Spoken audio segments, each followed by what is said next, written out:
para o nosso aprendizado, para o nosso crescimento moral. Mas as nossas questões emocionais e afetivas, elas são variadas. O nosso aprendizado e o nosso apego com a matéria também é variado, né?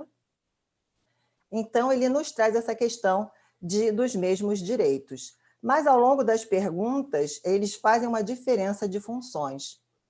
Na Revista Espírita, nós temos vários textos que falam sobre a questão da mulher, do papel da mulher na época e dessa igualdade de direitos. É só vocês procurarem lá no Kardecpédia, eu gosto muito de pesquisar lá. Bota lá a palavra mulher e dá um ok. Vai sair todos os textos da Revista Espírita, onde você encontra os artigos que falam sobre a questão dos direitos da mulher, a visão como a mulher tinha naquele tempo.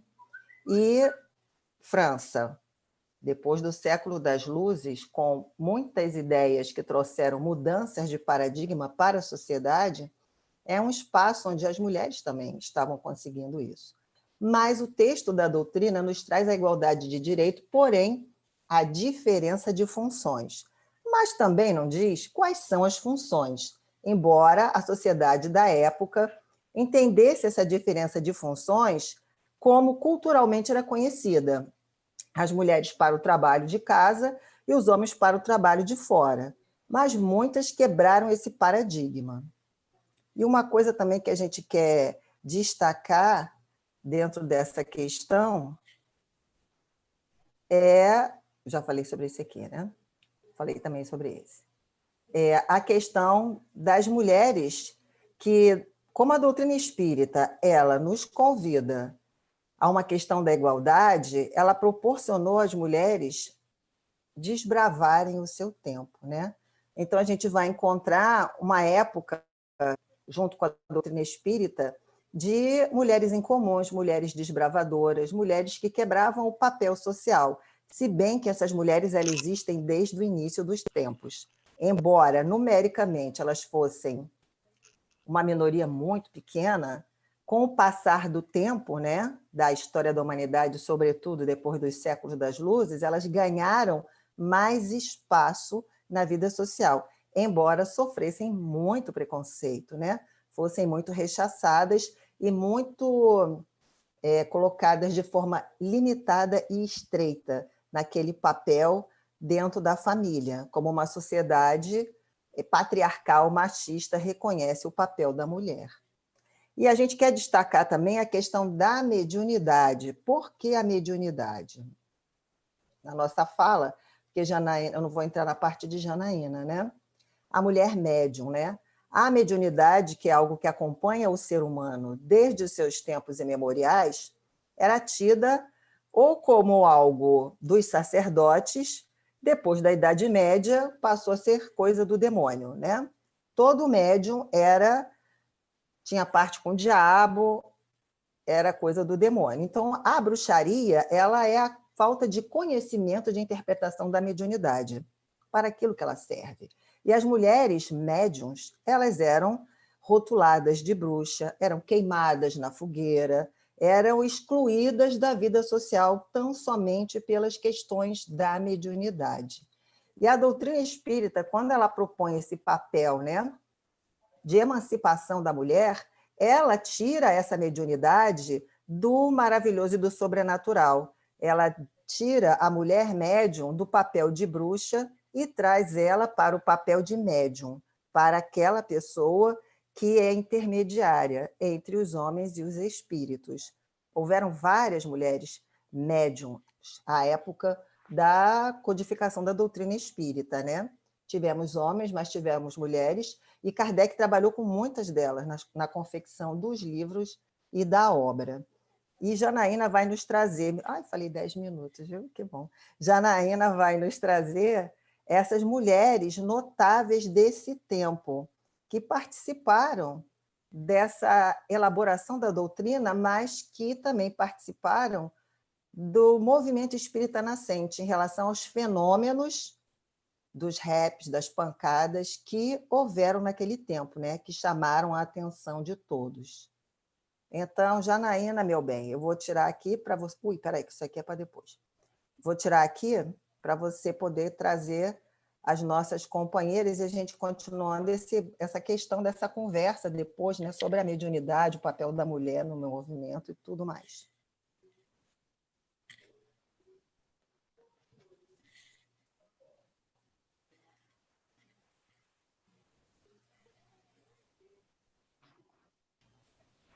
Todos estão vendo a apresentação? Sim. Boa noite a todos, que nós possamos dar continuidade a esse trabalho sobre as mulheres e o espiritismo. Nós vamos tratar aqui das mulheres e sua atuação notável na codificação e no movimento espírita do século XIX. E aí, como início, a gente vai trazer uma figura muito importante, né? A chamada, conhecida e chamada por Kardec de Doce Gabi, né? E por nós, Amélie Boudet. Ela teve um papel muito importante, porque, como Valéria falou, no século XIX, o século das luzes, também ali estava havendo um movimento pró-mulheres, né? E já a Amélie Boudet, ela já se apresentava como professora e artista plástica. Era uma mulher que atuava na sociedade e trazia muitos benefícios. E quando ela casou-se com o Kardec, né, com o professor Rivaio, ela foi uma das incentivadoras, das maiores incentivadoras, né, do trabalho da codificação e na divulgação do espiritismo. E quando Kardec ele desencarna, ela assume esse papel, tá, esse encargo, e ela dá continuidade à gestão do espiritismo na França e no mundo. Né? A revista espírita continuou a ser editada, os livros continuaram, vamos dizer assim, sendo vendidos, né? E ela fez uma boa gestão na época em que ela viveu. Então, ela é uma figura muito importante, porque, como nós sabemos, todo o trabalho que Kardec fez, né, ele se debruçou, ele se entregou, né, ao trabalho de uma maneira assim muito forte, e teve ela do lado colaborando, né, incentivando a ele, cuidando de coisas até que ele muitas das vezes ficava sobrecarregado, certo? Outra pessoa que nós vamos trazer são as irmãs Boldan, jovens, adolescentes, né? Temos a Julie, de 14 anos, e a Caroline, de 16 anos.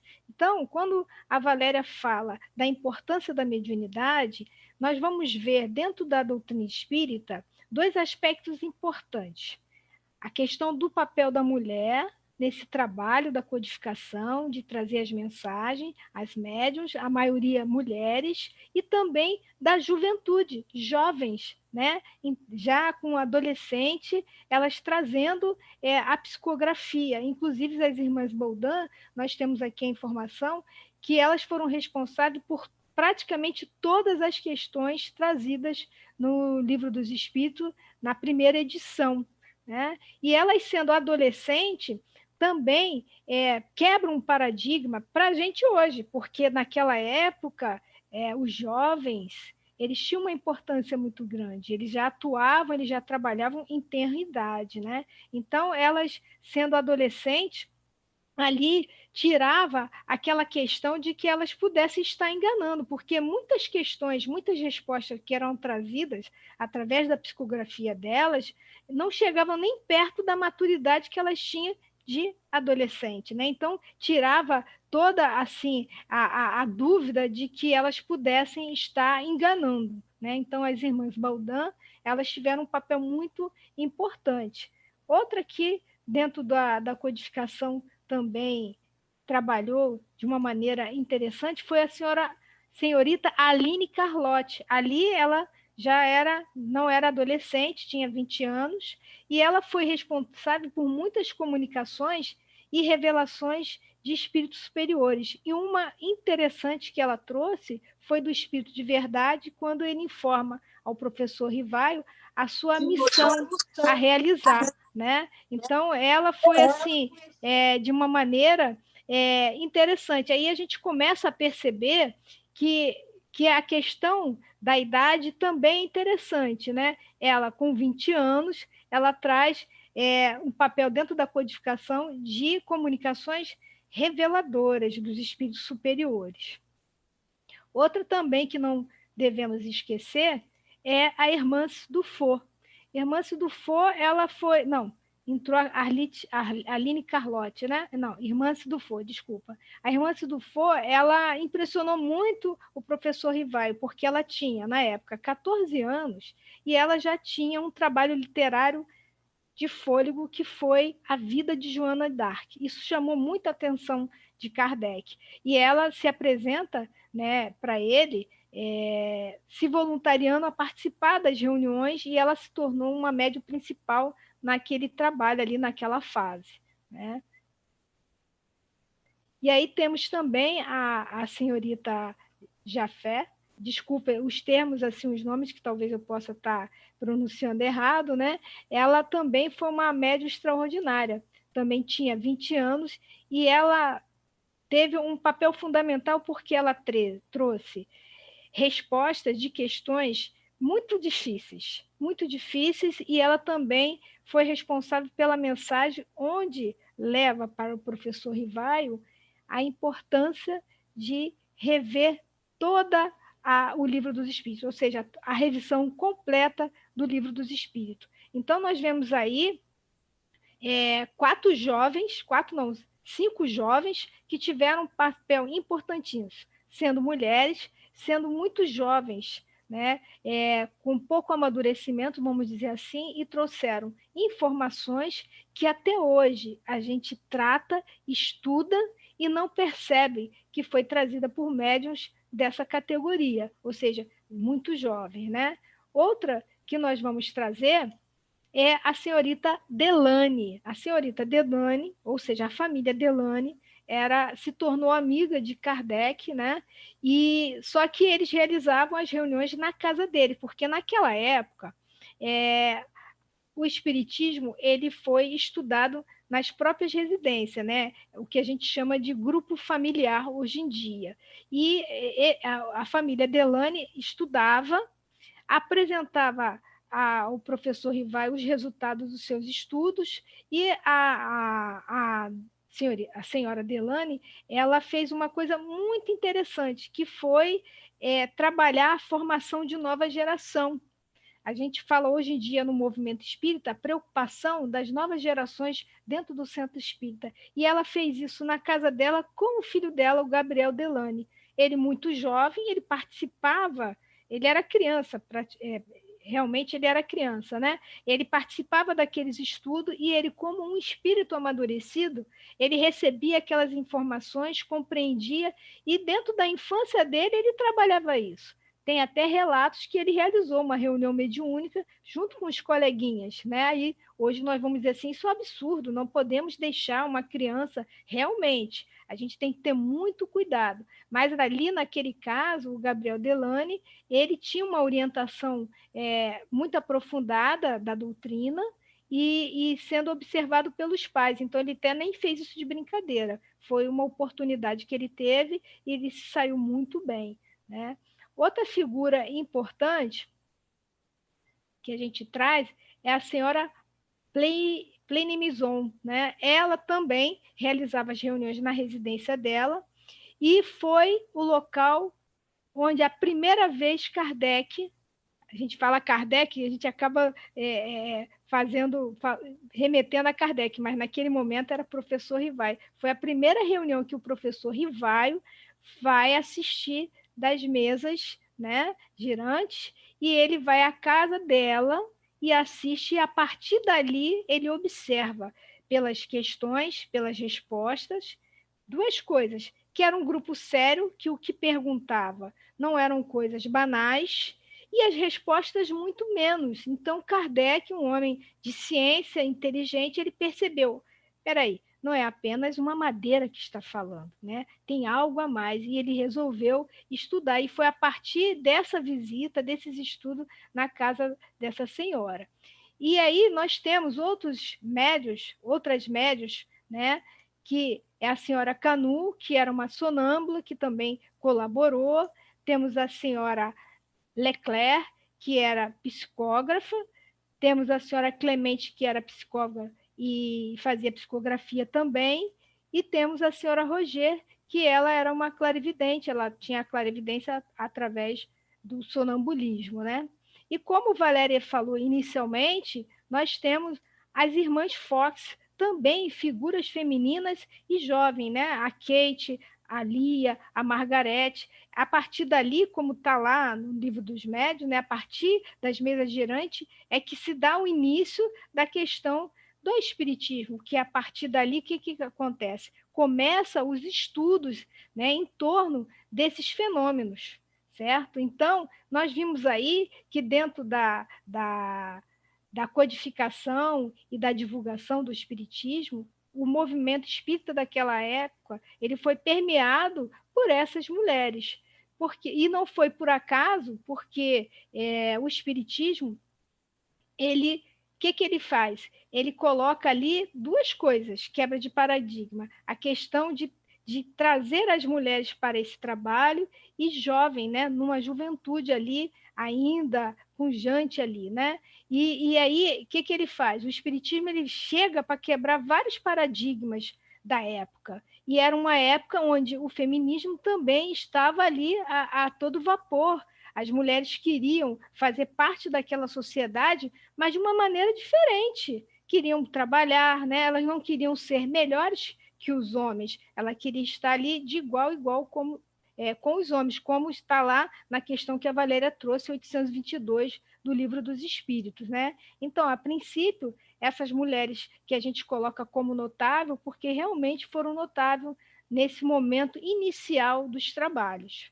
E aí eu passo a questão posterior para a nossa querida Érica, tá bom? Obrigado pela oportunidade. Janinha, antes da Erika entrar, ainda tem um slide para eu Valéria, mostrar. isso. Dá Tira aí você? para poder eu botar aqui. Tá bom. Eu gostei muito que, assim, o espiritismo ele vem trazer um papel de igualdade, de chamar junto. Eu queria destacar a questão do seguinte, a Amélie Boudet, ela tinha mais idade do que o Kardec, era 9 anos a mais do que ele. E, na época, os homens eram mais velhos do que as mulheres. Na época, os homens não se casavam com mulheres mais velhas do que eles, né? As mulheres eram jovens e eles eram mais velhos porque eles tinham que cuidar das mulheres. Isso aí também era um paradigma. Você casar com uma mulher mais velha já era um escândalo na sociedade da época, isso era criticadíssimo. E ele, como era um homem do século das luzes, né? Um espírito evoluído, com uma cabeça totalmente diferente, ele casa com ela por questões de afetividade, por encontros de alma, por questões que vão além da nossa questão orgânica, né? Do nosso corpo físico. Tanto é que ela esteve junto com ele o tempo inteiro, ao lado dele o tempo todo, né? E, Valéria, existe um material chamado de Cartas de Kardec, que ali traz cartas que Kardec escrevia para Doce Gabi, quando eles estavam namorando, que eles namoraram um pouco, logo casaram, né? E Naquela época... mostra ali um homem apaixonado, um homem de sentimento, porque a gente sempre vê o Kardec como uma pessoa fria, de ciência, né? Mas ele era humano, né? Exatamente, né? E assim, interessante, porque quando a gente ama, a gente ama. A gente ama aquela alma que está ali, e não a embalagem onde ela está revestida, né? No Livro dos Espíritos tem uma pergunta que fala sobre isso, que não me ocorre o número agora, que o Espírito responde assim para o Kardec: quem ama é o Espírito, ponto. E quando ele bota isso lá, ele deixa a sua mente viajar em 1001 reflexões sobre essa questão do amor e da afetividade. Mas aí a gente traz, né, além dessas senhoras maravilhosas, muitas outras, a gente só pensou algumas, né? Anália Franco, mulher maravilhosa, professora, escritora, ela se destacou muito pela questão da ação social e da educação. Dentro da época dela, né, que ela esteve, 1853 até 1919, que ela desencarna no início do século XX, ela ficava inconformada, ela viveu a questão da abolição dos escravos, da lei do ventre livre, né? E ela ficava chocadíssima com aquelas crianças abandonadas ao léu, porque elas não poderiam ser escravizadas pelos seus senhores. E ela se dedicou a criar casas casas de maternagem. Eram lugares, casas onde havia uma mãe. Hoje em dia a gente chamaria de mãe social, mas naquela época tinha um nome diferente, né? Ela abriu uma casa com uma mãe social e agregava aquelas crianças ali, colocava aquelas crianças e dava educação, amor, afeto. Ela criou várias casas. Ela se preocupava com as mulheres abandonadas, com as mulheres ditas de má vida, não porque eram de má vida, mas porque a sociedade patriarcal e machista as condenava àquela vida. Ah, fulana deu um mau passo, bota na rua. Gente, o que é isso, pelo amor de Deus? Mas, na época, o pensamento machista patriarcal era desse jeito. E ela acolhia essas mulheres, dando casa para elas, ensino, educação, instrução, meios de trabalho para que elas pudessem sobreviver. É uma figura fantástica, notável, que deve ser lembrada e reconhecida na história do Brasil, pelo seu dinamismo, pela sua capacidade de empreendedorismo, de criatividade, de educação. Ela foi empreendedora, escritora, jornalista, educadora, a mulher fazia teatro, ela era uma coisa. Quando eu li a história dela, eu quase caí dura, porque eu falei, meu pai do céu, como é que pode uma pessoa ser... Eu não chego nem no pezinho dela. Se eu chegar na unha dela, eu já estou até feliz, porque eu fiquei boba do que essa mulher viveu na época dela. Valéria, o trabalho que ela fez junto às crianças abandonadas, principalmente as crianças da escravidão, né, foi assim um trabalho ímpar, né, muito bom mesmo. Exatamente. Aí a gente destaca Dona Ivone do Amaral, que já nasceu em berço espírita, em família espírita, por questões econômicas não pôde estudar, mas fez o curso primário, e médium desde a infância, escritora, né? Psicógrafa, deixou inúmeros livros, teve uma vida simples a vida inteira, mas assim escreveu livros com histórias maravilhosas que ajudam a gente a refletir. E sempre teve esse contato com a doutrina espírita. Lembrando que o nosso contato com a doutrina espírita é que faz a gente contribuir mais ou menos com esse conhecimento. Hein, Destacamos... Valéria? Oi, pois Antes de não. você passar para o próximo, né, destacar que a Ivone, ela escreveu vários livros, experiências próprias, principalmente em torno do suicídio, né? Sim, sim, E sim. aí esclarece muitas questões que muitas pessoas traziam, e foi muito importante esse papel dela em torno desse assunto, né? Ela escreveu Memórias de um Suicida pelo espírito de Camilo Cândido Botelho, né, que na verdade era o pseudônimo dele, que era o Castelo Branco, e ela escreveu sobre Ressurreição e Vida de Leon Tolstói. Vários autores espirituais escreveram sobre ela, e depois cabe até uma reflexão, né, entre literatura mediúnica e obra doutrinária, porque a literatura, qualquer autor que desencarna, que se vê no mundo espiritual, escreve. Por exemplo, Amélia Rodrigues, ela era católica, fez um trabalho muito semelhante à Nália Franco, lá na Bahia, muito reconhecida pelos baianos, mas ela era católica, desencarnou católica, militou no movimento católico da sua época, fez o que ela tinha que fazer, e depois que ela desencarnou, ela passou a psicografar livros poéticos, porque ela é poetisa, né, sobre a história de Jesus, sobre o Evangelho, sobre a Boa Nova, através da mediunidade do nosso companheiro Divaldo Franco. Então, ela veio dar a sua contribuição depois de estar na vida espiritual, né? Porque, enquanto encarnada, ela era de fé católica, na Bahia. A nossa irmã Sueli Caldas Schubert, né, que também é médium desde de pequena, escritora de livros, todos conhecem, expositora. Ela fundou a Sociedade Espírita Joana de Ângeles, né, presidiu a Casa Espírita, ela participa do movimento, né, muitas mulheres participam do movimento, e como dirigentes, como de departamentos de trabalhos de Casa Espírita, e a nossa irmã Cecília Rocha, que também gaúcha, né, no início do século, 1919 a 1912, também professora. Ela trabalhou, foi diretora de escola, mas se dedicou muito à questão da evangelização. No movimento espírita, a dedicação dela foi para o lado da evangelização, da criança, do jovem, e também para as questões do estudo sistematizado. Ela participou do movimento espírita do Rio Grande do Sul. Ela ficou 1 ano lá na Mansão do Caminho com Divaldo Franco, ajudando ele a montar a escola que ele tinha lá para as crianças. Ela foi responsável pela parte pedagógica daquela escola que ele tem lá. Depois ela foi para Brasília, e lá em Brasília foi convidada para atuar na FEB como diretora, né? E contribuiu com o material do ESD, o material didático e pedagógico, pela experiência dela, também deixou a sua contribuição. Então, assim, a gente vê um caminhar, né, das mulheres no movimento, e nossa amiga Érica vai entrar com essa fala dessa atualidade sobre isso aí. Vou tirar aqui, Érica.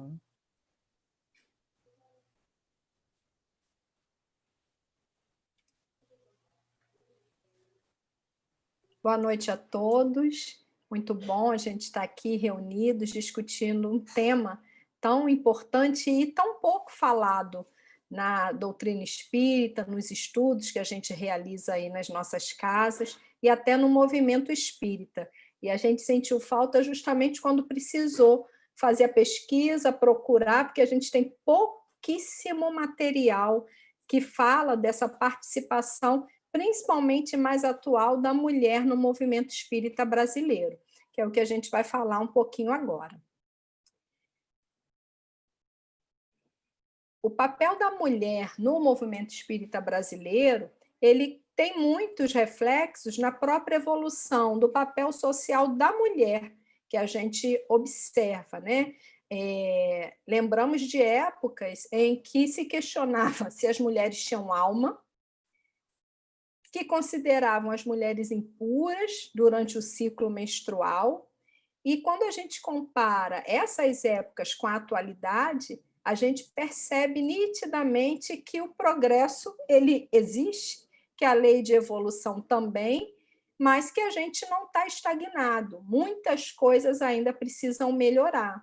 Então, socialmente, a mulher saiu daquele papel de estar sombra dos homens, um papel de dependência, e cada vez mais essa mulher ela entra no papel de parceria. Então, a gente também está observando na nossa sociedade essa modificação no papel familiar de mulheres e homens. Então, a mulher que lá, antes dos movimentos feministas, tinha um papel muito mais centrado no cuidado da família, dos filhos, do marido, do lar e da casa, né? Ao longo dos tempos e através do trabalho e de vozes das mulheres corajosas que se fizeram ouvir, que eram poucas, mas que mantinham-se ali na luta, por várias questões, inclusive questões, antes de tudo, de poder estudar. A gente sabe de épocas em que o estudo era vetado para as mulheres, direito ao voto, e a gente observa esse reflexo na sociedade e vamos observar isso também no movimento espírita.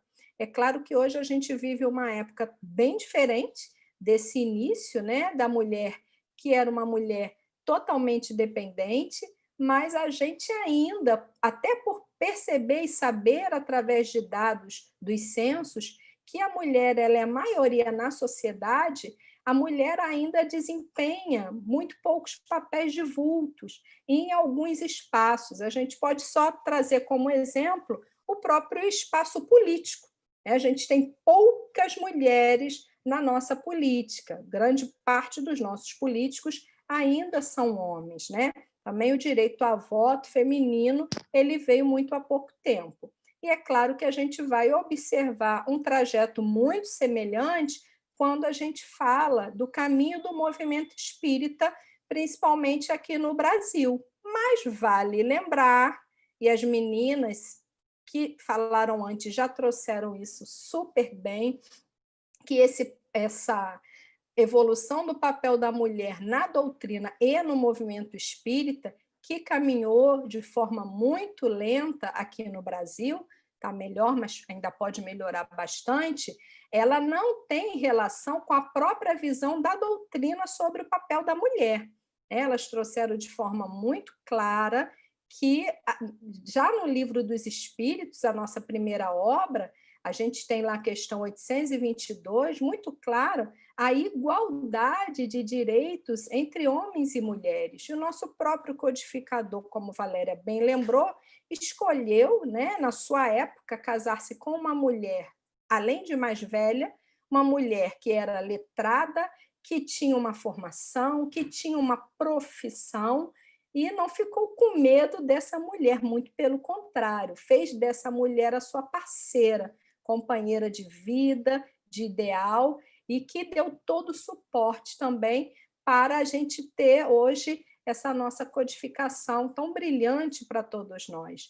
E tivemos, ainda no século passado, e ainda nesse século, mas em tempos mais remotos, o papel também muito bem destacado de Anália Franco e da nossa irmã Ivone do Amaral Pereira. O papel muito de destaque como médium da nossa amada Ivone. Agora, quando a gente se debruça sobre o movimento espírita, e a gente não precisa nem ir tão longe, vamos aí em torno de uns 70 anos atrás, a gente destaca aqui dois grandes eventos, né, dois grandes feitos do espiritismo, o Pacto Áureo, aqui tá, a foto está atrasada, já passou dos 70 anos, a gente comemorou os 70 anos do Pacto Áureo, a Caravana da Fraternidade, ambos eventos que buscaram a unificação e a uniformização do movimento espírita brasileiro. E quando a gente se debruça sobre as fotos, o que é que nós observamos? A foto majoritariamente, né, de homens. Então, o nosso movimento espírita nessa década, que a gente tem 1949, a caravana avançou para 1950, é o movimento espírita composto praticamente de homens. Será que as mulheres não existiam nos centros? Será? As mulheres existiam sim, né, já faziam parte do movimento espírita, só que os papéis desempenhados pelas mulheres não eram papéis que se considerem papéis de destaques, funções de destaques dentro dos nossos centros espíritas. Então, só para a gente mostrar como a mulher, além de existir no movimento espírita, né, ainda mais conforme o tempo foi avançando, a quantidade de mulheres no movimento espírita ela veio aumentando e aumenta cada vez mais. O último dado que a gente tem registrado, né, em termos de números, é o censo do IBGE de 2010, que se debruçou também sobre aspectos religiosos, não só do espiritismo, mas de diversas outras religiões. E com relação à doutrina espírita, aqueles que se declaravam espíritas, a gente teve nesse censo um resultado de uma razão de 4 mulheres para cada homem, se declarando espírita. Só que quando a gente observa as nossas fotos, eu tentei pegar fotos até dessa época, então eu tenho ali uma reunião de planejamento da Comerge, que é um evento, né, que acontece no Carnaval, envolve muitas casas, é um evento muito grande no movimento espírita, uma reunião de planejamento, que juntam aí, em sua maioria, trabalhadores e direções das suas casas, né? Dirigentes das suas casas. E a gente olha a foto e a gente observa que a razão está muito mais do que 4 para 1 ali, né? A gente tem muito mais mulheres. E a nossa reunião aqui também de planejamento do evento do nosso CEU, que é a Comel, nosso evento regional, onde a gente também bate o olho e vê lá as mulheres saltando aos olhos. Isso é só para a gente trazer mesmo como dado que o que a gente observa hoje no movimento espírita é uma quantidade muito grande de mulheres, mas que só muito há pouco tempo veio ganhando um espaço que era exclusivo dos homens.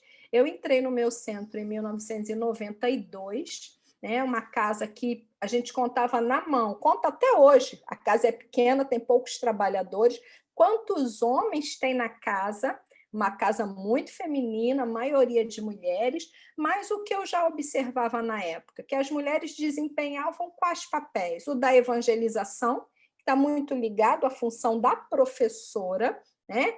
Cuidar do bazar, cuidar das atividades do SAPS, né, do serviço social, ou seja, a campanha do quilo, o bazar, e limpar o centro. A faxina do centro, quando a gente via homem, era um homem só. E aconteceu no meu centro, já no final da década de 90, um fato bastante interessante. Quando tivemos, nessa ocasião, a nossa eleição, o antigo presidente, hoje nós somos colegiados, mas já fomos, né, o regime presidencialista, ele convidou uma trabalhadora para ser presidente do centro. E tivemos a eleição, ganhou, era até chapa única, e, pasmem, um grupo de trabalhadoras da casa saiu porque não se sentia bem sendo dirigida por uma mulher. As próprias mulheres rechaçaram a entrada dessa mulher. Ah, não, mas lugar assim de presidente, e uma irmã que saiu na ocasião, ela até falou, já era mais senhora, né? Ah, é muito feio eu ter que falar presidenta. Acho tão estranho que eu não consigo conviver com isso.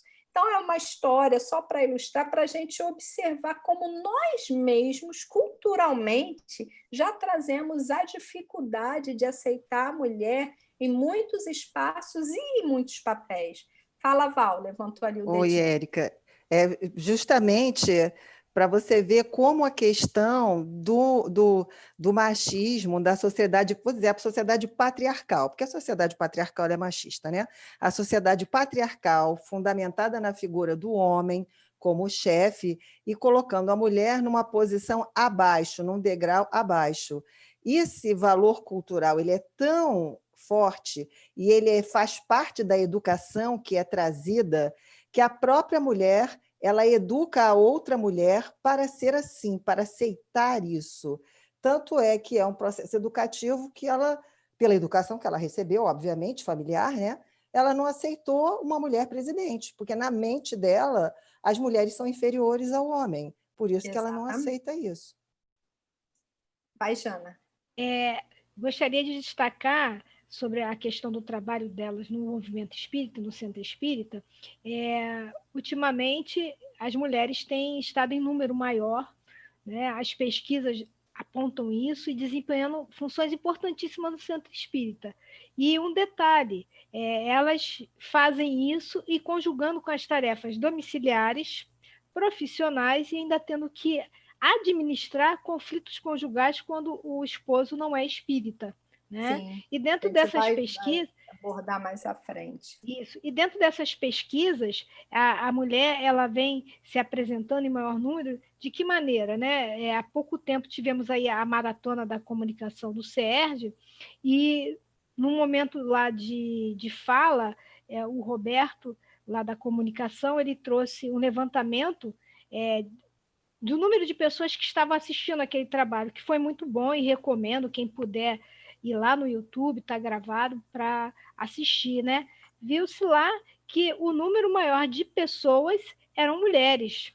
E um detalhe, com uma faixa etária de 55 a 60, 65 anos, e como nós estamos passando pelo um momento de isolamento social e os trabalhos estão sendo virtuais, essas pessoas dentro dessa faixa etária, que alguns podem achar que está limitada, mesmo com algumas dificuldades, saíram em busca de entendimento e compreensão para poder participar. Ou seja, elas participavam antes presencialmente e quiseram participar de maneira virtual, e estão fazendo isso em um número maior, né? Em número maior. Então, ou seja, a mulher continua aí, em busca, né, do seu espaço, da sua compreensão, da sua posição. Tá? A fala da Janaína, a gente liga justamente na próxima fala nossa, né?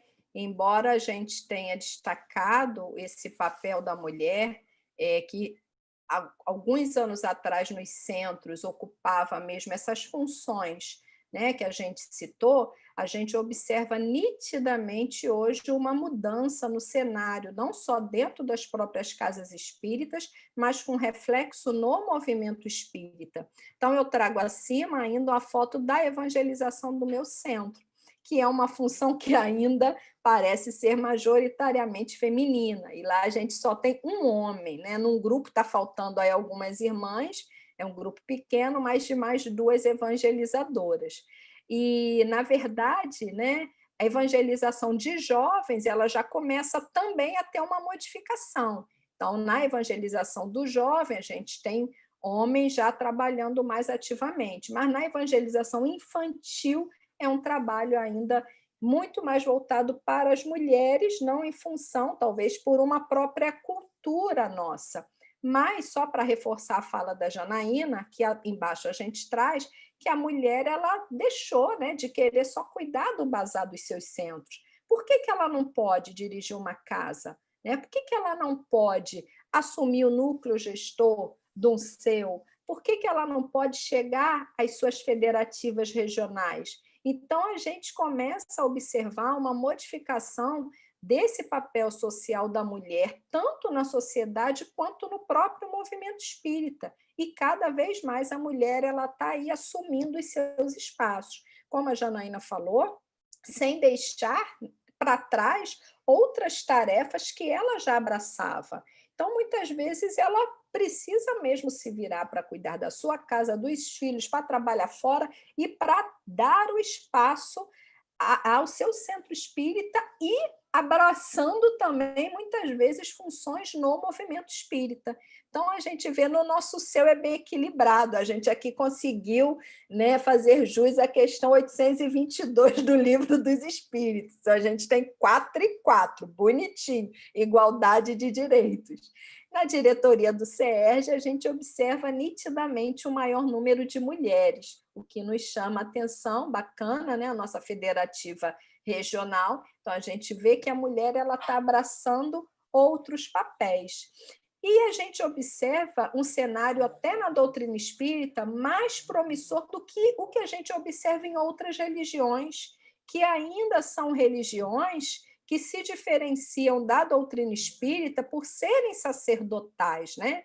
Então, no fundo, a própria ideologia espírita, o próprio fato da doutrina espírita também ser uma filosofia, uma religião, né, codificada por um homem que já estava à frente do seu tempo, por espíritos superiores que já estão com as ideias muito além, né, do progresso do que as nossas estamos vivendo na atualidade, a gente percebe que as próprias diferenças da doutrina espírita com relação às outras religiões facilitam esse protagonismo da mulher.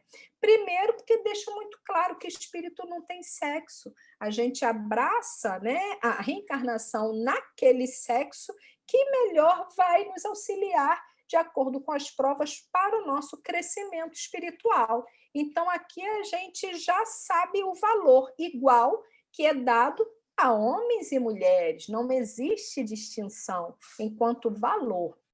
E o fato da doutrina espírita não se organizar em formato sacerdotal, que a gente observa em diversas outras religiões, e quem ocupa os maiores lugares são justamente os homens, aqui não, todos têm o direito, basta a mulher querer se apropriar do conhecimento espírita, abraçar o espaço que está ali aberto para ela, né, dialogar, e essa mulher ela vai conseguir ir desbravando cada vez mais aí um caminho que está só começando.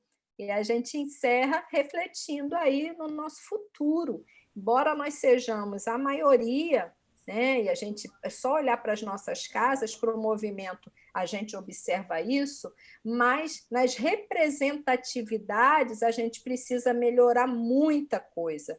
Só para ilustrar, eu trouxe alguns cartazes dos congressos espíritas de 2018, tenho aqui de 2016, e a gente vê que o corpo de palestrantes é majoritariamente masculino. Tem problema? Não, são palestrantes maravilhosos, mas nós temos mulheres maravilhosas também abraçando o conhecimento e a causa espírita, né, que podem nos representar nos nossos congressos, fazer uma representatividade internacional, que é mais difícil ainda, a gente vê muito mais os palestrantes homens, e aí eu encerro com a provocação, e por que não nos representar na nossa federativa nacional? que a FEB foi fundada em 1884 e até hoje ela só foi dirigida por homens. Existem mulheres na diretoria, mas não no cargo máximo da FEB. Então, queridos, obrigada e vamos abrir aí para o nosso debate. Eu só gostaria de fazer um comentário, Jana, perdão, eu né? não vi sua mãozinha. Sobre... Você trouxe, né, que a doutrina espírita ela é progressista, ela tem uma visão prospectiva das coisas em relação à emancipação da mulher. E aí, eu pesquisando sobre o que é o feminismo, eu achei muito interessante que parece que foi tirado do Livro dos Espíritos, né, que fala que o feminismo ele surgiu na Europa no século XIX e em consequência da Revolução Francesa, e pregava igualdade, liberdade e fraternidade, tá? E tinha como luta a equidade entre ambos os gêneros. E algumas pessoas confundem e acham que o feminismo prega a superioridade da mulher sobre o homem, e não é nada disso. E aí, se a gente for ver, né, que o conteúdo do feminismo tem tudo a ver com o que o espiritismo coloca para a gente em relação à mulher, né? Porque o equilíbrio, né, é a igualdade, né? Exatamente. O equilíbrio é a igualdade. Exatamente. E estou votando nisso aí que você colocou, tá? Na FEB ter, Vou fazer ter uma presidenta. O pessoal que organiza... Ter essa experiência, né? Ter essa experiência. O pessoal que organiza tem que ser, vamos dizer assim, democrático. 4 mulheres e 4 homens, 5 mulheres e 5 homens. Tem que aprender... O seu já saiu na frente. Exatamente, tem que aprender a fazer isso. Mas as pessoas nem se tocam, elas não param para pensar nisso. Elas vão fazendo e não pensam nesse detalhe, né? Gente, alguém tem alguma pergunta, um comentário? Vamos lá, agora o espaço é para a gente se colocar. A irmã Alessandra. Levantou a mãozinha. Oi, Valéria. Oi. Eu estou revendo você. Eu estive lá numa reunião. Muito bom ver vocês de novo. Tá? Muito obrigada pela presença de vocês.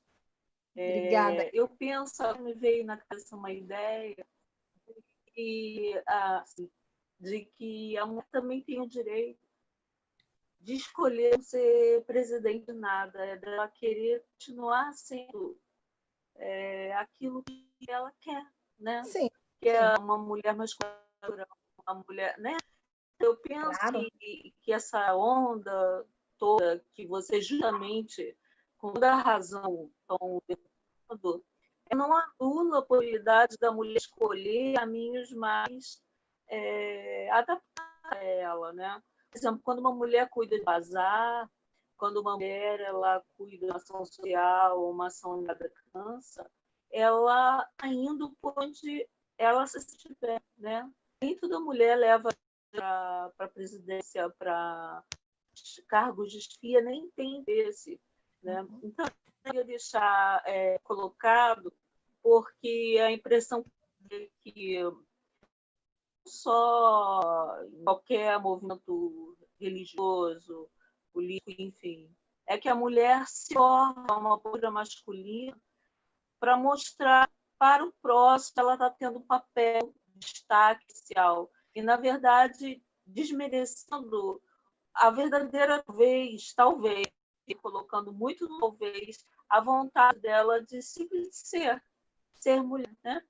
Não estou querendo isso ter linguagem machista nem feminista. Só estou querendo a hipótese de você ter verdade, de você continuar sendo o que você quer ser, por exemplo, a dignidade da mulher, né? Ela tem uma preponderância, eu vejo assim, de uma forma muito forte, muito mais acentuada. Muitas vezes a mulher ela não tem condições, vamos dizer, olhando por esse ponto de vista, de assumir cargos, porque ela é o tempo todo levada a um ponto ou outro, né? Dentro do caminho de evolução dela, aprendizado espiritual, e ainda não consegue. E simplesmente por não conseguir, não significa que ela não possa um dia conseguir. Ela está ainda no processo de exercer a feminilidade dela em qualquer parte. É só isso que eu queria dizer. Tá? Correta, Sandra. Acho que foi muito boa a sua colocação, até porque a gente precisa das mulheres em todas as funções, né? Então, na verdade, acho que a nossa fala é só para mostrar que a mulher, além de desempenhar as funções que ela já desempenhava, hoje ela está conseguindo desempenhar funções que até pouco tempo eram vetadas a ela, mas que, com certeza, acho que até de acordo com personalidade, vai muito da personalidade, como você colocou, eu acho até que vai além, vai muito das nossas escolhas espirituais. Não é isso? Ninguém está aqui ou ali por acaso. O acaso não existe. Então, aquelas mulheres que estão desempenhando papéis mais específicos, já fruto de escolha dessas mulheres, ligadas a questões espirituais dela, e que, claro, em nada desmerece outras funções que já eram funções muito mais abraçadas pelas mulheres, continuam sendo e precisam continuar sendo, né? Porque a gente precisa, de fato, estar em todos os espaços. Perfeita aí a sua colocação. Eu queria Eu tenho uma pergunta a fazer depois. Tá bom. Eu queria só sinalizar para a Sandra que ela falou da mulher ela ter a oportunidade, a liberdade de escolher não querer nada disso. Ótimo, concordo com você. Mas é importante haver a emancipação da mulher para que ela também possa escolher ou A, ou B, ou C. E antes só tinha um caminho para a mulher, entendeu? Então, a emancipação da mulher é importante para isso, para que ela tenha um leque de opções em escolher, entendeu? Não é porque emancipou, então ela esquece de ser esposa, ser aquilo. Não, nada disso. Ela ter esse leque, né? Opção de escolha, né? Exatamente. Carla, cadê? Vamos deixar a Carla. Carla, fala aí. Oi, tudo bom, gente? Tudo. Então, eu estava lendo aqui a pergunta 822, que foi posta logo no início, e tem uma frase que é assim, fala da igualdade dos direitos, das funções, Sim. não. Sim. Ocupe-se do exterior o homem, e do interior a mulher. Sim. Cada um de acordo com a sua aptidão. O que Sim. significaria essa frase? Aí você tem a questão que a doutrina espírita traz a igualdade, mas o espírito que trouxe essa resposta para o Kardec, quando ele fala de aptidão, eu estava refletindo sobre isso, ele não define o que é aptidão, mas as pessoas da época que leram aptidão, né, ou diferença de funções, entenderam que era o homem manter a casa, ficar do lado de fora, e a mulher ficar dentro de casa, cuidando dos filhos, do marido, da afetividade. E muitos espíritos desencarnados, que são como nós, espíritos de terceira ordem, que têm esses conceitos culturais e sociais, replicam isso na literatura espírita, por aí afora, dizendo, como eu já li muitos livros na época da minha juventude, que a mulher tem que ficar em casa, cuidando da família, não sei o quê. E olha, que eu era jovem na década de 80, tá bonitinha, agora já tenho 53, fazendo 54. E o homem tinha que trabalhar. E eu, olhando para aquilo com 17, 18 anos, falei, não, peraí, esse negócio, isso não me cabe, essa roupa não me cabe. Foi o que a Janaína e a Érica trouxeram, isso não me veste. Então, assim, ele abre, quando ele coloca, ele não define. Ele só fala que as funções são diferentes. E está dizendo que cada um tem que fazer uma coisa. Mas ele não define. Ele não chega para você e não diz, olha, a mulher tem que ficar em casa tomando conta do filho. Olha, o homem tem que sair. Ele não fala isso. A nossa interpretação é que escolheu esse caminho. Eu acho também que a gente tem que entender com a época, né? Espera aí, uma de cada vez. Fala, Carla. Pode falar. Eu fiz um link, porque assim, o espírito, ele provavelmente é um espírito não um pouco superior para poder dar essa comunicação e entrar na codificação. Ele de repente, não estaria fechado em trabalhar fora ou cuidar da casa. Mas na pergunta anterior, não sei se a pergunta fica assim, pequenininha, eu acho que é algo que Kardec escreveu. Anota. Ele diz que foi dado ao homem a força física, menor que a mulher, porém a mulher teve mais sensibilidade, foi dada sensibilidade. Isso é para os espíritos poderem experimentar, né? Ter força física, ter sensibilidade. Aí, se a gente conjugar com a pergunta posterior, que a força física é o exterior e a sensibilidade é o interior, cada um de acordo com a sua aptidão, a gente faz uma interpretação conjunta do que está escrito aqui. Porque se a gente não fizer essa interpretação conjunta, a gente tira aqui, ocupa-se do exterior o homem, de trabalhar fora, e do interior a mulher, do interior da casa. Né? Aí a gente cai no preconceito, no machismo. Então eu interpretei, eu falei, não é possível que o espírito deu essa comunicação. Isso daqui não, isso aqui não é possível. Então eu fui lendo e acabei fechando dessa forma, porque é o que fica na minha visão mais coerente e que dá sentido ao que está escrito aqui. É verdade. Eu não sei se Eu é a acho que verdade. ela foi perfeita aí na análise, né, da nota. E a gente tem que entender também que Kardec falou que o espiritismo ele acompanha a ciência e o progresso, né? Sim. Então, conforme as nossas legislações e a nossa visão desse papel social, as conquistas da mulher, elas vão acontecendo, a gente precisa agregar isso também, né, ao conhecimento espírita. Exatamente. Só para complementar Mauro essa levantou o questão da dedinho. Érica, quando eu tinha uns 20 e poucos anos, que eu li essa pergunta, assim como você leu, eu achava assim, eu entendi assim, eu li e interpretei assim. Mas por que eu li e interpretei assim? Porque eu li um monte de autor espiritual que falava isso. E quando eu li, eu interpretei assim. Aí, tempo depois, eu fui ler essa pergunta, eu falei, não, peraí. Olhando melhor o texto, olhando melhor a coisa, falei, não, peraí, ele diz que tem a diferença, mas ele não define o que é fora e o que não é dentro. Se ele não define o que é claramente, então ele deixa eu pensar o que eu quiser com relação ao fora e dentro. Então eu posso ter outras interpretações além dessa. Eu não preciso interpretar dessa forma, porque ele não fecha. Ele sempre fala isso, né? O interior... A doutrina espírita é maravilhosa por causa disso. Ela não é fechada. E eu acho que isso, por termos palestrantes homens e maravilhosos, óbvio, nós precisamos muito ter palestrantes mulheres, estudiosas mulheres, porque aqui está escrito, nós temos a sensibilidade. Então, vamos pegar o posto para nós. Nós não, vocês. Porque realmente, se a gente não fizer essa visão, quem que interpretou isso daqui? Foi um homem, entendeu? Nós ouvimos palestras de homens, então eles leem, eles estudam, eles interpretam e eles passam para a gente. Exatamente. Tem uma questão até que eu queria que a Érica falasse, porque a diferença entre o masculino e o feminino tem uma questão biológica, orgânica do corpo, que a Érica pode explicar bem, que os nossos hormônios femininos dão para a gente uma sensibilidade emocional diversa dos hormônios masculinos. A Érica pode até explicar isso, que é uma questão orgânica, né? Antes da gente passar para o Mauro de Deus, de nos permitir experiências, né? Nos dois gêneros. Daí a grandeza de Deus, porque enquanto arquivo espiritual, a gente precisa dos dois tipos de vivência mesmo diferenciados, né? Com certeza. Mauro estava na fila aqui, ó. Mauro. Deixa a Jana falar para vocês fecharem aí o assunto. Só um momentinho. Érica, isso que você falou das vestes, eu falei isso aqui hoje, quando eu fui falar com o meu marido, que ele me interrompeu.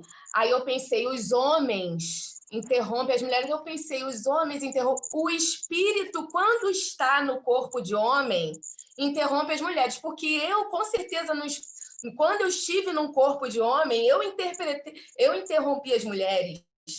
Entendeu? Então, eu também não posso colocar um preconceito naquele espírito. Olha, agora você está como homem, você observa um pouco. E eu não acho que é bem interessante. A gente vai mesmo mudando, né, a visão, a maneira de pensar. É um exercício muito interessante. O que eu queria destacar para encerrar, né, a minha fala, é que nós falamos da mulher e o espiritismo, falamos da questão da emancipação da mulher na sociedade, mas se nós voltarmos lá um tempo atrás, na época de Jesus, nós vamos ter figuras femininas emblemáticas, né? Uma que me chama muita atenção é Maria de Madalena, certo? Que ela quebra um paradigma e ela sai da condição que ela tinha na sociedade, porque Jesus deu a palavra para as mulheres, né? Colocou elas como figuras importantes, figuras tão importantes como os homens, porque todos nós somos filhos de Deus, e que Deus jamais via com olhos de amor para todos nós, né? E ela quebra o paradigma dela e ela acompanha Jesus e ela faz um trabalho social muito, muito interessante. Temos a figura de Maria, que é a mãe de Jesus, que também tem um papel muito importante na sociedade. Joana de Cusa, que está numa condição boa, mas tem a dificuldade do lar, e Jesus a aconselha a permanecer para trabalhar a paciência e outras questões, e depois ela sai da questão boa para viver uma vida mais simples, porque o marido desencarnou, e naquela época a mulher, né, viúva, tinha as suas dificuldades, e ela ainda era seguidora de Jesus, né? Então, nós vemos bem lá antes esse papel quando o espírito encarna como mulher, né? Ele está sempre ali, o quê? Quebrando paradigmas, correndo atrás, independente, né, vamos dizer assim, das barreiras que se tem, os espíritos que encarnam como mulher vai quebrando essas barreiras, vai seguindo em frente, né? Só isso. Acho bacana, eu só queria complementar aqui a fala da Jana, que por curiosidade, nem estava ainda montando o estudo, eu fui ler um pouco de pesquisadores que estudam a história do cristianismo primitivo e não tem relatos oficiais de Maria Madalena sendo prostituta hora nenhuma. Então, acredita-se que foi até para denegrir a imagem dela, que para a época já era uma mulher que queria ganhar o seu espaço, né? E Jesus recebeu de braços abertos, alguns apóstolos até rechaçaram, se incomodaram. Então, acho que é interessante a gente ver como essa questão e Jesus tinha momentos a sós com ela. Passava informações somente para ela, porque ela era uma mulher que sabia ler, sabia escrever. Então, em alguns trechos da Bíblia, deixaram escapar, né? Eles não conseguem tirar tudo, deixaram escapar que... mas por que a Madalena fala algo, mas por que ele iria compartilhar isso só com você? Porque você é mulher, né? Eles questionam Jesus. Por que Jesus compartilhou aquilo tão importante só com Madalena? Não é só com ela. E quando ele desencarna, a primeira aparição é para ela, né? Que até eles duvidam, né? Ou seja, como sempre, Jesus quebrando os paradigmas, né? Então, isso não é de agora. Graças a Deus tivemos ele. Foi excelente esse assunto aqui na nossa sala, excelente. Eu não me lembro de ter visto aí, né, sido anunciado, divulgado um tema como esse no movimento espírita. Acho de extrema relevância, importância, né? E quero parabenizar nossas irmãs aí pela abordagem brilhante que trouxeram. Eu só queria contribuir que a doutrina espírita, a beleza que ela... Uma das grandes belezas que ela tem, né, e traz é exatamente a não fixação de nenhuma ideia, né? Ela é progressista por isso, porque ela traz apenas as bases, e as bases elas vão se somando na medida da nossa própria evolução, né? Então, à medida que a gente entende melhor, a gente entende também mais profundamente aquilo que a doutrina já está aí, né? Então, a beleza que ela nos dá e essa liberdade está exatamente relacionada a essa capacidade de compreendê-la cada vez mais profundamente. Então, acho assim, foi fantástico. Quero assim parabenizar vocês, dar um beijo em vocês, né? Carinhoso. Muito obrigado. O nosso irmão Valdemir quer dar uma palavrinha para a gente encerrar a reunião de hoje. Mauro, só para fechar a situação do interior e exterior. O homem cuida do exterior, a mulher cuida do interior. Para mim, pelo menos na minha interpretação, isso fica muito nítido, o interior do eu. Não é o interior da casa ou o exterior da casa. Então, cada um de nós vai viver um papel no momento. Quando eu estou homem, eu vou viver um papel de força, um papel exterior. Mas a mulher é muito mais sensível. Quem trabalha em sessão mediúnica, por exemplo, eu já dirigi muitos anos sessão mediúnica, 99% dos participantes é mulher. Então, com certeza, esse interior aí é o interior do eu. do sentimento, do coração. É o self da Joana. Não é o exterior da casa, pelo menos eu entendo assim a questão 822. É isso mesmo. E outra coisa é o seguinte, lembrar que nós estamos aí trocando de papéis, né? Então, Sim. aquilo que eu acumulo num gênero de experiência, eu levo para o outro gênero de experiência, acumulo aquilo que aquele novo gênero vai me proporcionar. E assim nós vamos nos completando como ser uno, né, que somos, né? Então, gente, E uma muito sociedade mais justa e igual, os homens mais pais, cuidando mais dos seus filhos, mais próximos deles. Exatamente. As mulheres Essa se realizando profissionalmente. E isso torna uma sociedade mais feliz. Né? A mulher também pode ser dona de casa. Eu sou dona de casa. Eu falo isso, mas eu sou dona de casa. Só para contribuir aos dias de hoje, que nós estamos fazendo a nossa live, a maioria aqui e a maioria no YouTube são mulheres. É isso aí. Comprovando a estatística. Que bom. É, só A estatística não nega. Corroborando com a fala do Mauro, tem um texto na Revista Espírita chamado As Mulheres Têm Alma. E justamente esse texto, ele tem um pouco da fala da Érica, da nossa, e dessa fala do Mauro, está muito dentro dessa... As Mulheres Têm Alma, na Revista Espírita. É fantástico, leiam, que é maravilhoso. Vamos encerrar nosso trabalho de hoje, Mauro? Vamos sim. E o nosso irmão Mauro para... Eu vou fazer? Então tá bom. Para você fazer a nossa prece. Então tá bom. Queridos irmãos, com coração em festa, com coração vibrante pelo nosso encontro de hoje, nós só temos a agradecer a essa espiritualidade, às nossas irmãs que tão amorosamente atenderam ao nosso pedido, rogando a Jesus que as abençoe no seu caminho, que ampare também os propósitos sempre elevados que nós, unidos, buscamos oferecer ao movimento espírita, e que Jesus, na sua infinita bondade e misericórdia, abençoe a cada irmão, a cada irmã, a cada casa aqui representada, que eles possam colocar diante de cada um de nós o propósito maior de nós nos aproximarmos e nos sedimentarmos em cima dos teus ensinamentos e dessa doutrina esclarecedora que tu nos deixaste. Obrigado, Jesus, por tudo. Despede-nos mais uma vez em paz e que essa alegria cristã que nos tomou na tarde e noite de hoje perdure em nossas almas até novo encontro. Obrigado, Senhor. Muito obrigado. Graças a Deus.